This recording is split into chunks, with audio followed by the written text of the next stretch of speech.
Hello বন্ধুরা, আজকে রান্নাবো চিকেনের ঝোল। চিকেনের ঝোলের জন্য এখানে আমি সব সবজি কেটে রেখেছি।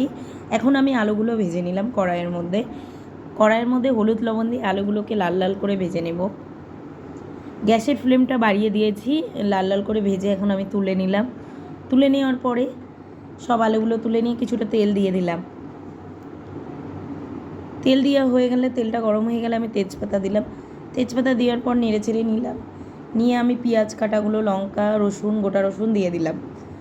এবার কিছুক্ষণ লাল করার জন্য রেখে দিলাম। তেলে ভাজে নিয়ে লাল হয়ে গেল পেঁয়াজগুলো। এখানে লবণ আর হলুদ দিলাম। হলুদ দেওয়ার পর আমি লঙ্কাগুলো যেগুলো পেস্ট করে রেখেছি, আদা, রসুন, জিরার গুঁড়ো, জিরা আর সব দিয়ে দিলাম। পেস্ট দিয়ে আমি নাড়াচাড়া করে নিলাম। নাড়া করার জন্য গ্যাসের ফ্লেমটা কম করে দিয়ে তেল বেরোনোর জন্য যে তেল বেরিয়ে গেছে মাংসগুলো ছেড়ে দিলাম কড়াইয়ের মধ্যে। এবার মাংসগুলো ছেড়ে দিয়ে আমি নেড়ে চেড়ে নিলাম। কিছুটা নেড়ে চেড়ে নিয়ে আমি গ্যাসটা বাড়িয়ে দিলাম, যাতে মাংস জলগুলো বেরিয়ে গিয়ে তেল বেরিয়ে আসে। তেল বেরিয়ে আসার পরে আলুগুলো দিয়ে দিলাম। আলুগুলো দিয়ে আবার নেড়ে চেড়ে নিলাম। নেড়ে চেড়ে নিয়ে আমি লঙ্কার গুঁড়ো দিয়ে দিলাম, যাতে কালারটা ভালো আসে। তোমরা দিতে পারো, নাও দিতে পারো।